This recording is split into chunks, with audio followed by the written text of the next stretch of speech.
We're probably in even a golden age of TV content and choice for consumers. Flexibility is king. Now we're probably moving away from owning channels to wanting access to a large catalogue of a large library of inventory. In this brave new world of digital data television, we are looking for a total TV. How do you bring together the fragmentation across audiences, devices, platform, content to really understand that user journey? Hello everyone, welcome to Stream Talks episode 3, and today we'll be talking to Stuart Keith. Hello Stuart, how are you doing today? Very good, Sarah. Thank you very much for having me. Great. Can you tell us a little bit about what you do at the moment? Yeah, my title, if you will. Stuart Keith. I'm the VP of Global Ad Strategy and Partnerships. Quite a grand title, but I suppose I'm looking at the mid to long term ad strategy structure, and what are we doing internally, and who do we need to partner with to succeed against those goals, if that makes sense. Okay, great. So talking about ad strategy and such, I mean, there's so many things going on in the industry at the moment. So what kind of are the major trends that are happening in TV? Wow. Okay. Short question. Yeah. Look, significant change. Even if we go back to the last 5-6 years since the pandemic, there's been significant change, transformation. I would comfortably say this is sort of the digital shift moment, or epoch, if you will, for TV. We're probably in even a golden age. We throw some cliches out there. A golden age of TV content and choice for consumers. You've got those huge digital streaming companies that are spending billions of dollars every week to create new content to entice us as viewers and consumers, and that's creating great viewership choice, but also a significant amount of fragmentation, which is the buzzword in the industry at the moment. And that's fragmentation not just for us as viewers, but also for content providers and publishers, but also advertisers, marketeers, and agencies. How do they navigate this incredibly new fragmented world? Mm-hmm. I think it's really interesting the way you've talked about kind of how our viewing has kind of changed as well. These new streaming platforms, they're kind of bringing out content that is kind of designed to binge, which is something, a completely different habit to how people would traditionally watch linear TV, for example. So what else does this kind of fragmentation mean for viewers?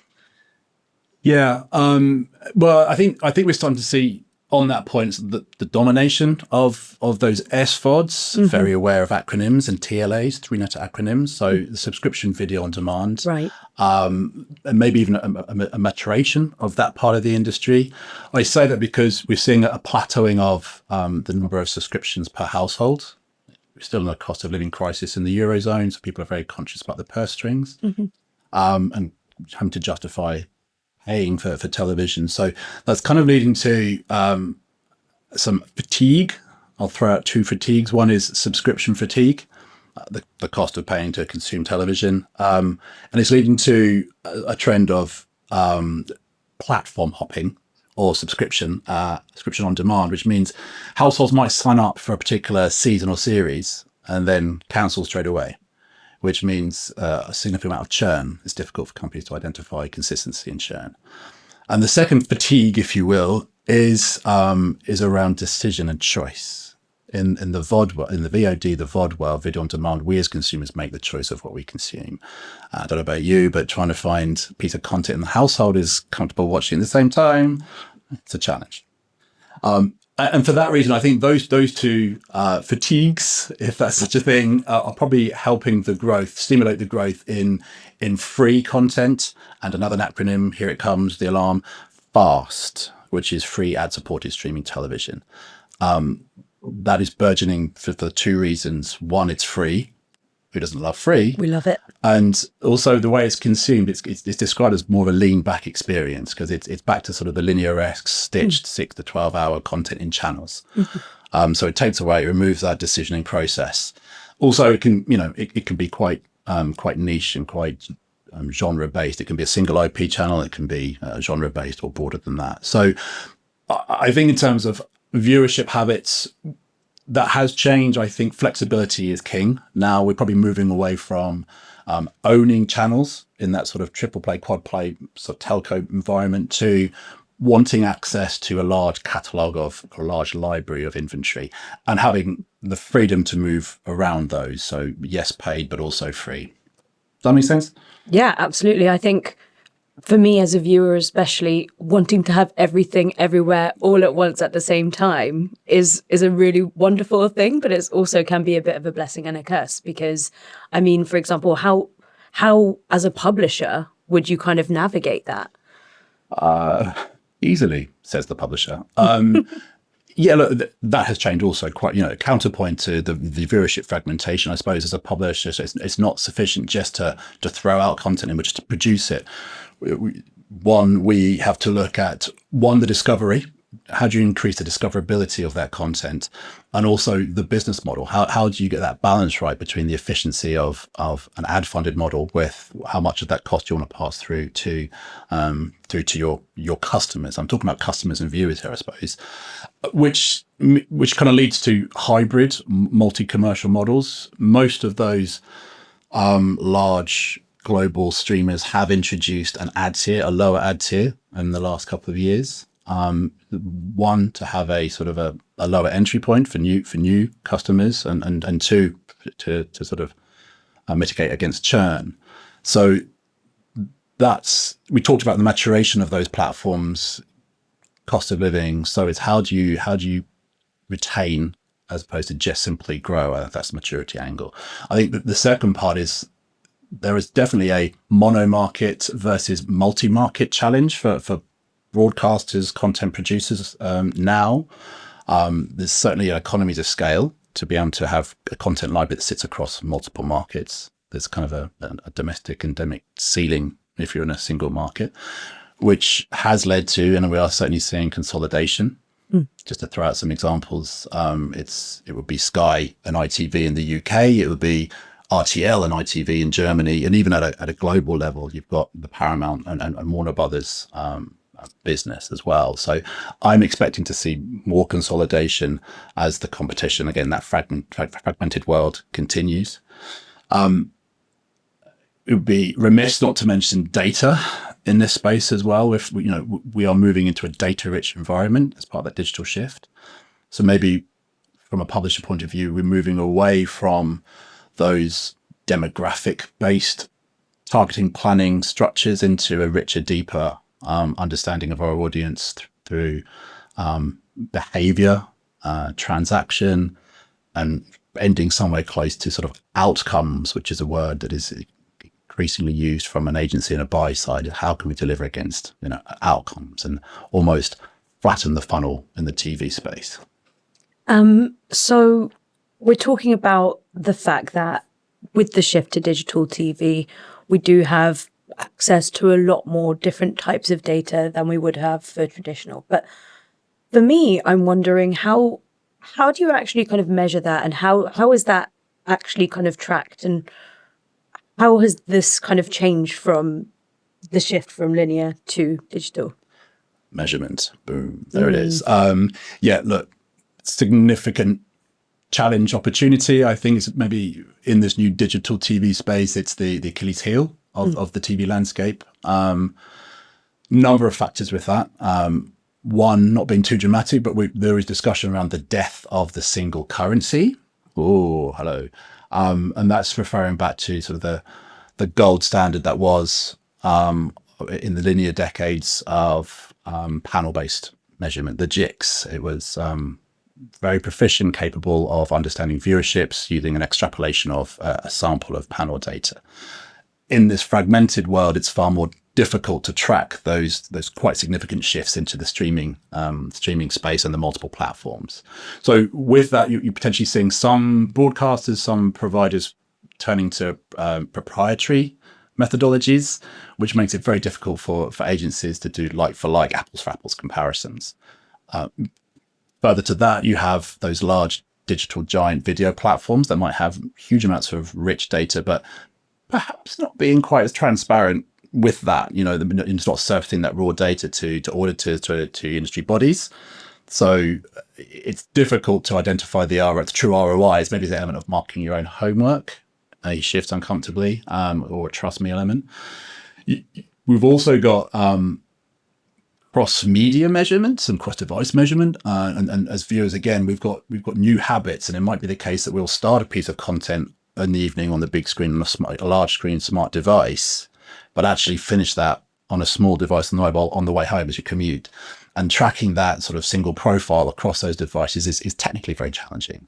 So how do you identify that single identifier profile across multiple devices? Again, ROI challenge. And maybe the last thing to mention around the measurement space is attention versus exposure. All the buzzwords. In a dual screening world that we live in now, just because the large screen, the TV is on, does it mean it's being watched? And so you have a definition between exposure, the ad was served, versus attention, the ad was seen. So there's a lot of discussion around the definition of effective view. Is that duration? Is it 3, 5, 15 minutes? Is it minutes, seconds? Minutes. Is it audio sound on? So I suppose all of this is that in this brave new world of digital data television, we are looking for a total TV view. How do you bring together the fragmentation across audiences, devices, platform, content to really understand that user journey? And there is our challenge, a huge opportunity. Is it a combination of bringing sort of server-side log data? Is it, panel data? Is it the ACR, sort of automatic content recognition class level inside? I swallow my own acronyms. Also working with device graphs, audience graphs, and third-party IDs to have a permanent identifier to be able to bridge that journey across all those different fragmented platforms. That's a lot to take in.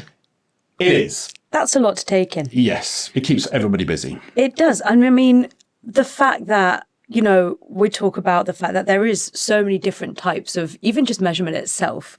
The fragmentation is even more fragmented than one would even think, just looking at the difference between, people are now watching TV online as well as linear. No, it's so much more than that.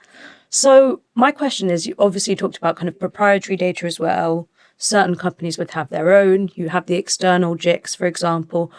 But then what would a publisher, a streaming publisher, for example, like ourselves, like Rakuten TV, how would they kind of adapt to this?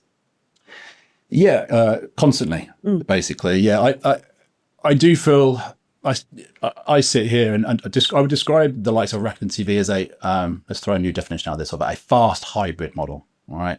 And I think despite the presence and perceived dominance of those global subscription platforms, I think there's real opportunity for a number of reasons. I would say one, that we Rakuten TV, we're a digital native business. So we were born conceived in the digital space. So which means we're not encumbered by legacy superstructure, infrastructure process of a broadcaster. We have a single line of sight of what growth looks like, and hopefully the agility to respond to that. We were also, we touched on it, a multi-market content catalog provider. So we have that scope. Throw some stats out there. I think there's 150 million households across 42 European countries currently, and expanding into new regions. So the scale is there. We are also, I would describe it as an agnostic platform. And what do I mean by that? We're not beholden to any one ecosystem, whether that be another acronym, OEM, original equipment manufacturer, i.e. a TV device environment, or operating system. But similarly, ad tech, yes, we have clear partnerships with certain ad tech providers, but we will work with as a variety of solutions to really create a frictionless transaction process, try and be as seamless to navigate, what is a increasingly more complex world. TV is becoming programmatically sold. There are marketplaces in the UK and Northern Europe, sort of and growing out to other areas. We haven't even touched on agentic selling.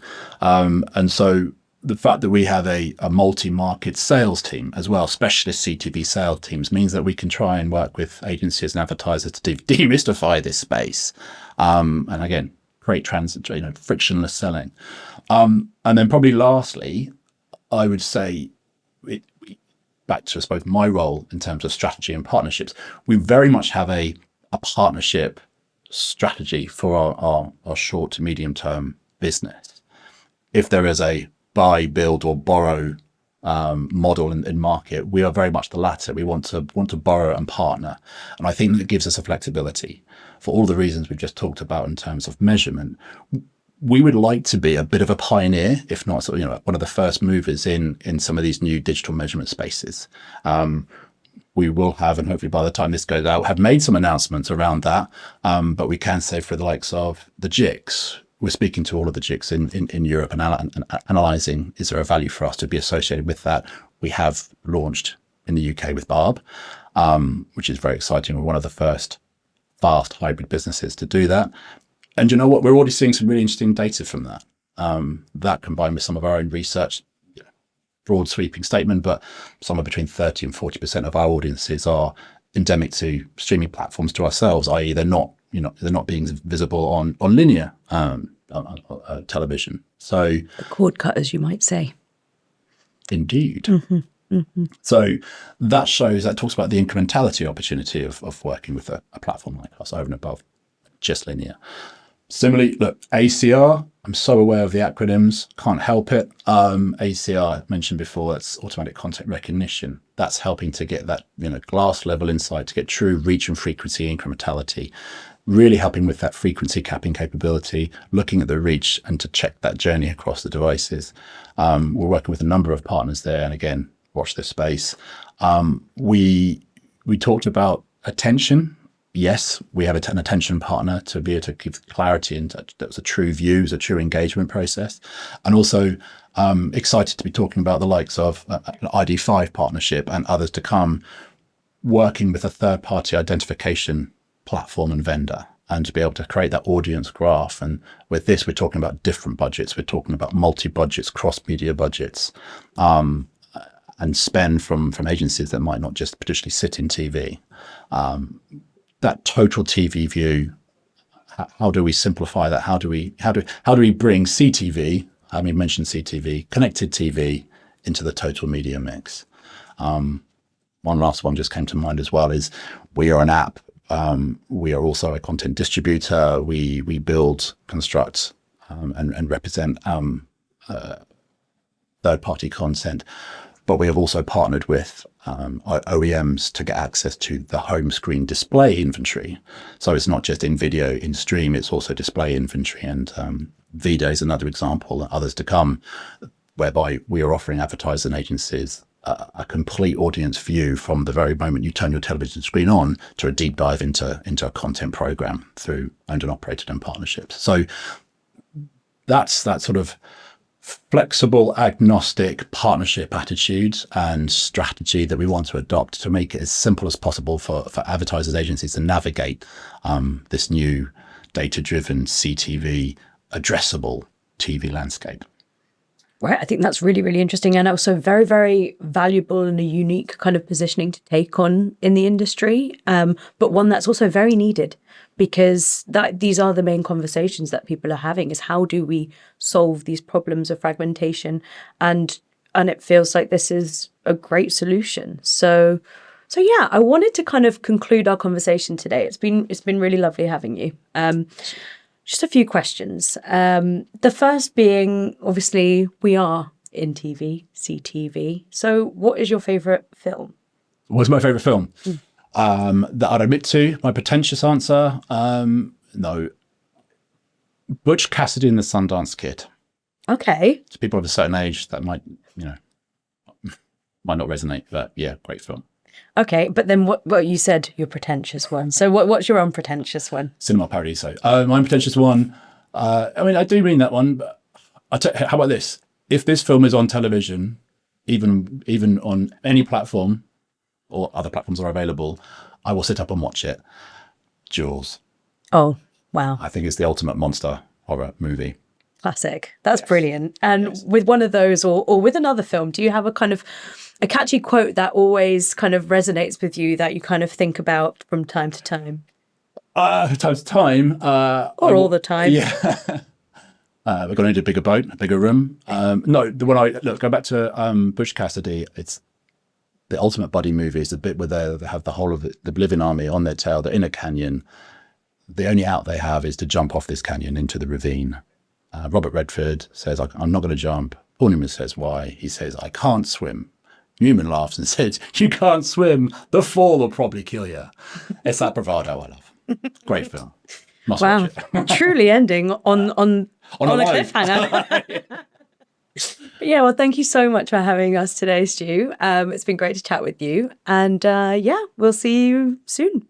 Thank you very much for having me. Thank you, Stuart. And thank you, audience, for joining us on another episode of Stream Talks. We'll see you on the next one. Bye-bye.